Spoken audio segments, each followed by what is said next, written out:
surgieron en estos días de la economía, ¿no? La caída del empleo, la caída también del 7% interanual en el mes de diciembre. Para hablar de todo esto estamos en comunicación con Axel Kicillof, actual diputado nacional, ex ministro de Economía. ¿Cómo estás, Axel? Andrés Lerner te saluda, buen día. ¿Cómo andás, Andrés? Buen día.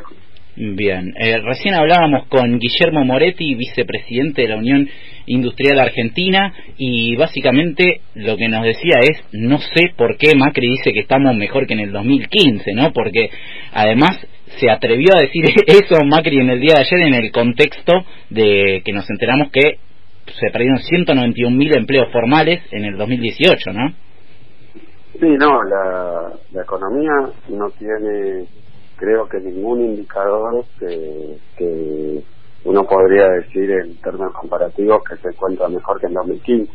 Está todo muchísimo peor e incluso algunas cosas que uno podría decir son coyunturales, pero otras que son muy preocupantes, estructurales y que va a ser difícil de revertirlas, ¿no?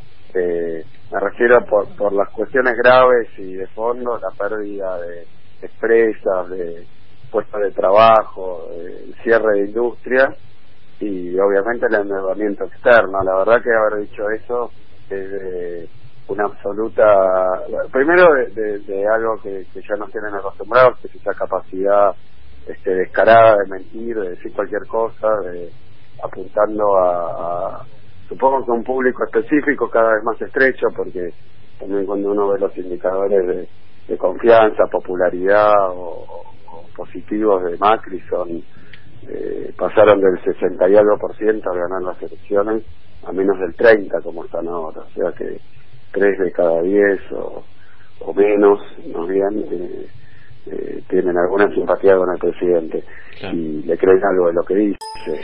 La verdad que seguimos discutiendo con esto porque a pesar de todo ese cinismo y toda esa caradurez, la verdad que sigue siendo presidente, pero no tiene un solo indicador que haya mejorado. Yo creo que cuando dicen esas cosas apelan a un discurso que armaron, que no tiene que ver ni con lo económico ni con la realidad, es un discurso, llamémoslo metafísico, donde Macri sostiene que todo el sufrimiento que le está infligiendo a la sociedad argentina y sobre todo a los que menos tienen, pero también a las capas medias, a los sectores medios, es con un propósito, ¿no? Como que es una especie de purga, una especie de situación. Bueno, el neoliberalismo siempre lo dijo, ¿no? Estamos mal pero vamos bien, hay que pasar el invierno, y ahora estas cosas de Macri el segundo semestre. Sí, pero estamos mejor parados para poder crecer después, como que todo este desastre que están haciendo. Además, cabe aclarar que uno tiende a generalizar la situación digamos, de quebrante, de deterioro, pero la verdad que hay algunos sectores, poquitos, muy selectos, pero muy cercanos al presidente y al gobierno, que sí se han enriquecido mucho estos 3 años. Yo el otro día observaba que está estimado para 2019 en términos de gasto público, ¿no? Porque teóricamente este es un gobierno que ahorra, que es austero, que hace el ajuste. Y el ajuste es más o menos 400.000 millones de pesos. Ahora, solo en este año de intereses por deuda, el Tesoro Nacional, o sea, el Estado con la recaudación impositiva, va a pagar 750.000 millones de pesos. Y si uno le suma los intereses del ELIC, LEVAC y todas estas cosas, son como 350.000 millones de pesos más. O sea que no es cierto que el gobierno no gaste o ahorre, sino que no gasta en salud, en educación, en ciencia, tecnología, en salarios docentes, en obra, pero sí gasta un montón de plata para sostener esta actividad ociosa que es la especulación financiera. O sea que a vos te cobran los impuestos, las tarifas, uno hace el sacrificio a los sectores populares y la plata que se, llamemos entre comillas, ahorra, va a parar a los sectores más concentrados. Es muy sencillo en realidad de entender cuando uno ve todos los números. Lo que pasa es que es muy difícil de entender si uno atiende o da algo de crédito al discurso de las autoridades, del gobierno, de los periodistas oficialistas, que se la pasan diciendo estas verdaderas sandeces, estas idioteces, que no tienen ningún fundamento. Lo cierto es que el gobierno está trabajando muy fuerte para redistribuir la riqueza en favor de sectores muy concentrados.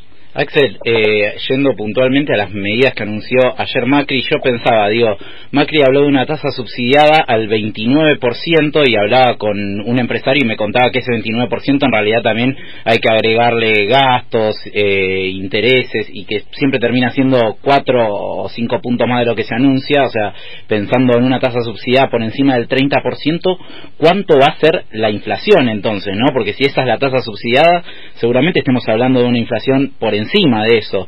Y también pensaba en si esto en definitiva, para los números que manejamos de la caída de la economía, de la pérdida de puestos de trabajo, no termina siendo un intento de apagar un incendio con un vaso de agua.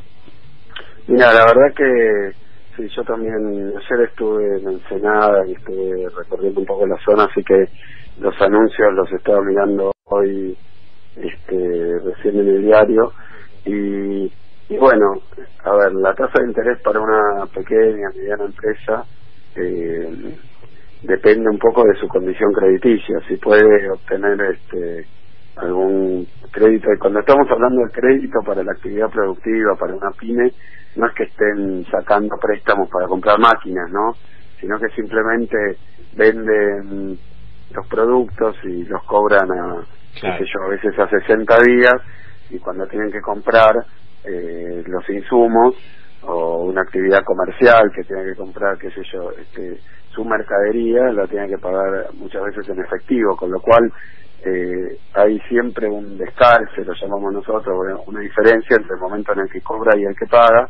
Entonces paga primero y cobra después. En el medio tiene que conseguir crédito. Ese crédito, que se llama crédito comercial, capital de giro, digamos, del negocio, es algo que suele hacerse descontando cheques, que es decir, el proveedor le cobra en efectivo, pero cuando vende le dan un cheque a 90 días. Entonces lo que hace el empresario o el comerciante es ir a descontar ese cheque, que es decir, el cheque dice, digamos, 10.000 pesos, y como tiene que pagar hoy, va y lo lleva al banco, y el banco le toma el cheque por 10.000 pesos a 90 días y le da eso con un descuento. La tasa de interés en realidad para el sector de pequeñas y medianas empresas suele ser algo que afecta muy fuerte al flujo del negocio, porque da 10.000 pesos y hoy esas tasas a veces llegaron a estar 90-100% la tasa anual. Quiere decir que le descuentan en 3 meses prácticamente un 30%. Da un cheque de 10.000 que acaba de recibir para pagar mercadería que le entra por 10.000, pero el cheque se lo descuentan al 30%, es decir, que recibe 7.000 pesos. Sí, sí, sí. 3.000 pesos de lo que sería el flujo de su negocio se lo tiene que dar al banco o al sector financiero. Digo, una tasa de descuento en el sector bancario podría estar por 50-60%, pero cuando la empresa por alguna condición tiene que hacerlo en lo que se llama el sector informal, en las cuevas lo llaman, donde le descuentan los cheques en una financiera, la tasa de interés estaba mucho más alta, llegó a estar 100-120%. Entonces, la verdad es que si vos cobras 10 y de cada 10 que cobras te sacan la mitad en tasa de interés anual, trabajaste para el sector financiero. Esa es la situación que creó Macri, con esas tasas de interés enormes que le estaba poniendo a las LELIQ, a las LEVAC, y además inició una especie de cruzada contra los sectores medios, el pequeño comercio, porque el que no podía pagar un impuesto le embargaba la cuenta, y hubo un montón de embargo de cuenta, y eso dejó afuera del sector bancario a un montón de empresas. En conclusión, están quebrando las empresas. A donde yo voy del país, estuve en Bragado, en Chivilcoy, pero se cuentan por centenas los locales cerrados, los comercios, lo mismo en la ciudad de Buenos Aires, en la provincia, y buena parte de esto tiene que ver con la tasa de interés, pero también con la caída de las ventas. Y sobre esto Macri no dijo nada, porque esta tasa de interés, que habrá que ver cómo termina siendo, con una inflación que ya el sector privado, amigo del gobierno, estima en 30 puntos, ya hablaron de 35 puntos en tapa de los diarios, inflación. Más o menos 2 será. ¿Cómo? Más menos 2 será como en aquel momento. Sí, 10 más menos 2. No, pero claro, esa vez le pusieron por 40 puntos a la inflación, porque le pusieron una inflación de 10 más menos 2, terminó siendo casi 50, el más menos 2 te da que fueron 38 puntos. No, pero bueno, esto obviamente que es un pequeño alivio, pero el problema más grave que tiene hoy el comercio y las pequeñas empresas es que no vende, es que han caído las ventas 30%, y eso es por algo que Macri no pretende solucionar y incluso va a agravar, que es la caída de los salarios con respecto a la inflación. La gente no compra porque a duras penas paga el alquiler, si tiene prepaga la prepaga, si no, bueno, obviamente la factura, no, los servicios, y lo que está el changuito del supermercado, lo más tremendo. Ha habido el otro día fui al chino acá a la vuelta y me dijo que le vino una hora de aumentos que era más o menos la cuarta en lo que va del año y quinta. Entonces hay lista de precio todos los días con aumentos que tienen que ver. Lo último que te digo con respecto a esto, si uno mira la inflación mayorista, el año pasado estuvo arriba del 70%, y la inflación minorista, o sea la que paga el público en general, estuvo en 47%, ¿no? Eso quiere decir que subieron más los productos mayoristas que los minoristas. Esto tiene que ver con que no han podido trasladar al precio todo el aumento que recibieron los comercios. Entonces, ese traslado se va haciendo, se conoce como inercia inflacionaria, son como 20 puntos que falta trasladar a los precios minoristas, más allá de las devaluaciones o de los aumentos tarifarios y de todo lo que sigue haciendo el gobierno.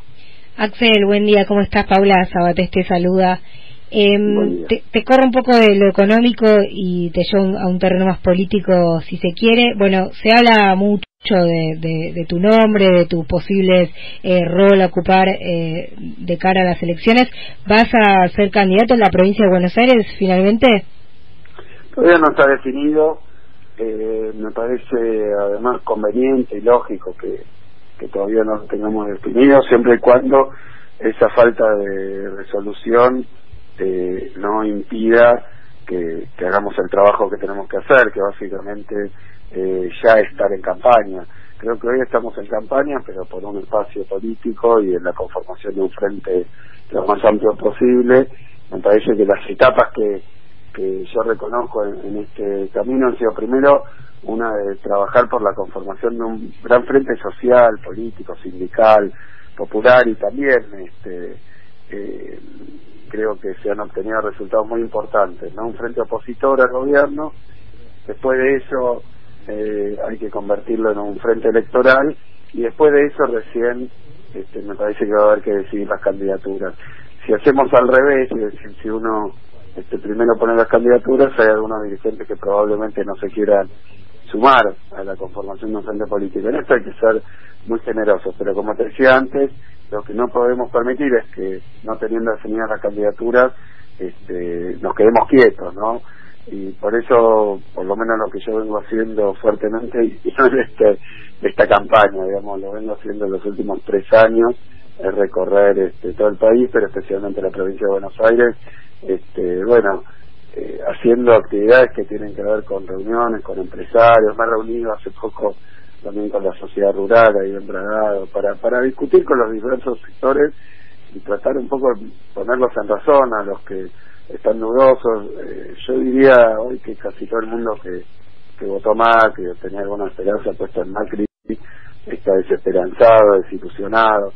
Entonces hay que convertir esa desilusión en una comprensión de lo que ha pasado, que la política de Macri es el desastre que tenemos, y que eso no va a cambiar si el próximo gobierno es de Macri o de alguno de los que piensan o participan de las mismas ideas y de los mismos proyectos que Macri. Entonces hay que cambiar totalmente el enfoque de la política económica, y para eso estamos trabajando en un frente que le dé a la gente confianza, que le dé alguna esperanza con respecto a que se pueda revertir la situación.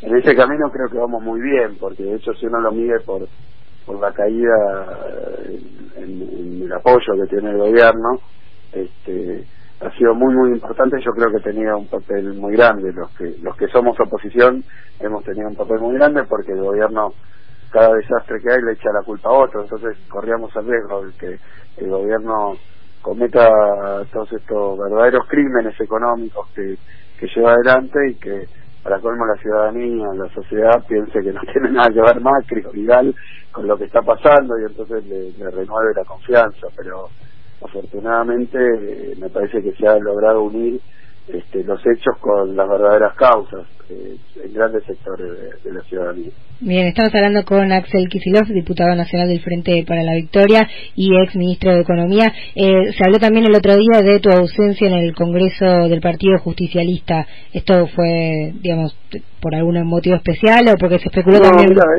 Es un congreso donde, más allá de que siempre me hubiera gustado participar, la parte que es una reunión entre compañeros, entre gente del peronismo, pero la verdad que concretamente era un congreso. Yo no soy congresal, no soy representante, no tengo un cargo ahí, así que no tenía que estar, no tenía obligación de estar, y estaba precisamente recorriendo la cuarta sección electoral, que me parece que es un poco, y lleva tiempo, porque la provincia de Buenos Aires es muy extensa. Ahora este viernes voy a estar viajando a Neuquén, pero cuando uno recorre, vamos con el auto, salimos de acá, tenés 2 o 3 horas para llegar, a veces son 300, 400, hasta 600, 700 kilómetros. Entonces la verdad que hay que dedicarle 2 o 3 días a una recorrida que tal vez por 3 localidades, y eso también tiene interés, no hacer una cosa digamos fugaz, caer 2 minutos, sacarse la foto, sino poder reunirse con empresarios, reunirse con dirigentes, reunirse con el sector de la educación, reunirse con los sindicatos, y después yo suelo hacer un acto público, si se puede en una plaza. Este día no estuvo tan lindo, pero es lo que voy a seguir haciendo, y la verdad que me lleva casi todo el tiempo, y creo que es donde hay que poner el énfasis hoy. Obviamente nos pasamos en reuniones con compañeros, con intendentes, pero yo tenía este compromiso, y bueno, sí, estuve por ahí. Axel, con respecto a este frente que recién mencionabas, que tiene que ser amplio en la provincia de Buenos Aires, ¿qué rol crees que va a ocupar Sergio Massa? ¿Crees que todavía hay alguna posibilidad de que se sume a este armado, o definitivamente crees que va a haber otra opción del peronismo, otra opción de la oposición en la provincia? Mira, nosotros tenemos, porque siempre está esta cuestión de juntarse, pero también reconocer el papel de cada uno, porque si no es imposible, ¿no? Y nosotros tuvimos hace poco, hace un año, unos meses, una elección en la provincia de Buenos Aires, donde los candidatos fueron del lado de la oposición, digamos, fueron Cristina, Massa y Randazzo. Fuimos a esa elección, Cristina sacó 38 puntos, Massa 11 puntos, Randazzo 5 puntos. A mí me parece que eso de alguna manera marca, y no he visto que cambiara de una manera sustantiva. Marca un poco la representatividad que tienen algunos dirigentes en la provincia de Buenos Aires. Es eso. Yo creo que si uno pensara que se puede sumar matemática y algebraicamente ese caudal de votos, estamos hablando del 40 y pico %, ¿no? 48, 50 y... Que llegamos casi al famoso 54%, prácticamente. Claro, bueno, y un poco esa es la fantasía, la ilusión que uno tiene, ¿no? Si esos votantes podrían verse representados por un frente que alberga todas estas líneas, pero obviamente a nivel después de peso, lo razonable sería tener en cuenta esas representaciones relativas, ¿no? Que han marcado un poco ese gran plebiscito que hubo, ¿no? O sea que yo sigo apostando a que esa unidad podría representar un conjunto mayor de bonaerenses, y lo mismo ocurriría en el país, cosa que se está viendo, porque si vemos lo que ocurrió en Entre Ríos, sectores del kirchnerismo y otros sectores del peronismo y del campo popular han logrado una unidad. Lo mismo se consiguió en Neuquén, lo mismo se consiguió en La Pampa, lo mismo, bueno, podríamos recorrer prácticamente todo el país encontrando que se está dando y se está consiguiendo este espacio de unidad, pero obviamente respetando las representaciones relativas y en el marco de acuerdos. A mí me parece que bueno, que también se va agotando, va transcurriendo el tiempo, tampoco hay tanto, ya estamos encima de la conformación ya de las listas y de los frentes electorales, así que yo creo que va más por cuenta de estos dirigentes. Ellos tendrían que tomar la decisión de aceptar estas proporciones y ir a un acuerdo que los contemple, que sea favorable para todos, pero bueno, si algún dirigente, no hablo del caso de Sergio, pero cualquiera dice yo quiero ser tal cosa, pero esa no es la representatividad que se ve ahí, y digo, esto es clásico y tampoco es algo para enojarse ni nada, pero creo que hay que deponer un poco las ambiciones y tener actitudes generosas, porque de lo que se trata es de esto que hablábamos al principio, ¿no? De que está sufriendo en la provincia de Buenos Aires, en todo el país, se está sufriendo el hambre, el desempleo, la desesperanza, se está sufriendo la bronca, la falta de expectativas, y eso va destruyendo familias y la salud de la gente, y bueno, y me parece que son cosas demasiado graves como para detenerse más bien en la situación personal de cada uno. Me parece que por eso creo que hay que esperar para las candidaturas, ser muy generoso. Yo lo hago en primera persona, yo no pretendo encabezar ni pretendo nada, pretendo sumar a un frente colectivo, pero ese frente tiene que también tener el favor y representar claramente las expectativas y también las preferencias de los bonaerenses, de nuestro pueblo, ¿no? Uno si encuentra que después las encuestas dicen que está muy bien conceptado, bueno, piensa que eso también se va a reflejar en las candidaturas, pero no hay que ponerle el carro delante de los caballos, ¿no? Axel, muchas gracias por esta comunicación. No, muchísimas gracias a ustedes, y bueno, me parece que también hay que dar una pelea importante en el terreno de la información. Es tremendo. Ayer Cristina en el Congreso planteaba esto de la causa no ahora de los cuadernos truchos sobre las fotocopias, sino de los cuadernos reales y de las extorsiones reales y la corrupción real, justamente en Comodoro Pi, y bueno, eso no está para los diarios, ¿no? Entonces me parece que hay una parte de la sociedad a la que el macrismo y el oficialismo la mantiene de alguna manera desinformada, la mantiene de alguna manera viviendo en una realidad que no está. Hoy la tapa de los diarios no puedo aludir, mostrarle el desastre económico que están haciendo, pero ni bien pueden, cambian la página y van a otra agenda que beneficia al gobierno. Totalmente, y para eso estamos acá, para representar todas las voces. Muchas gracias, Axel, por esta comunicación. Muchísimas gracias por la comunicación y por el trabajo. Axel Kicillof, diputado nacional, ex ministro de Economía, pasaba por Salvemos Kamchatka, aquí por FM La Patria y por la 530.